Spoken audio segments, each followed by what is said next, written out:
Well, certainly a lot of San Diegans have friends or family serving in the military. So it really makes sense for us to touch base with our local military leaders, see what issues are affecting that community and all of San Diego County.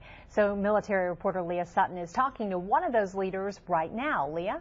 Well, Colonel John Farnam is the commanding officer of MCAS Miramar. The colonel graduated from San Diego State and then toured the world serving in the Marine Corps.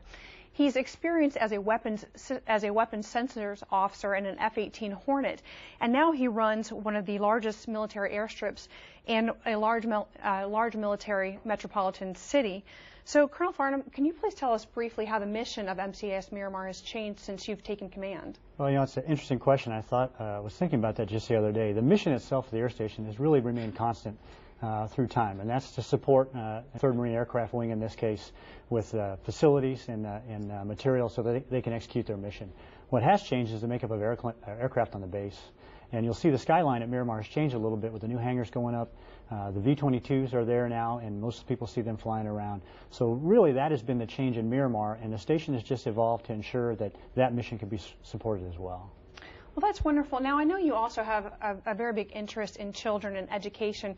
Can you talk a little bit about how you've been involved in the community and getting children better education? Sure, that's a great access I have in this particular duty for that sort of thing. I'll tell you, I'll back it up a little bit. I have a son, he's a senior in high school this year, and he moved through 6 schools in the first 8 years. It's just a military lifestyle. It's nothing unique or unusual. It's just something that he had to do. And so I watched him do that. I'm amazed at how well he was able to pull that off and be who he is today. But anything that can help our students, some people have much harder time with that. So anything that we can do to help those students get into schools, get comfortable, and get into a learning environment and come out better, I'm all about it. So I've had chances to go out to several schools. I have school liaison officers that coordinate with the schools around Miramar, and I spend a fair amount of time with the faculty, let them know that I'm there, that we're concerned about our children, and that I really appreciate the effort that they put into them because the schools in San Diego are just fantastic. Okay. Well, just as we're wrapping up, if you could also tell us a little bit about the Single Marine program, because I know you like for the Marines to be involved in the community. Right. It's a great thing. It started some time ago. It really was a grassroots movement to give the young Marines an opportunity to voice their opinion. Is really what it started as.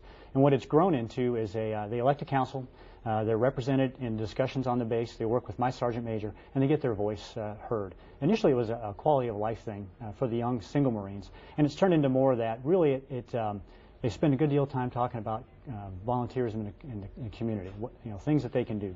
So you'll see them in Toys for Tots. You'll see them do other things, Habitat for Humanity, and they're a volunteer organization. They're there for everybody. San Diego benefits, and those young Marines badly want to go out and do that. Well, it's wonderful having them getting out into the community, and thank you so much for being here today. Thank you to Colonel John Farnam, Commanding Officer of MCAS Miramar. Catherine, Christine, back to you. All right, Lea, thank you. Thank you, Colonel. Yeah.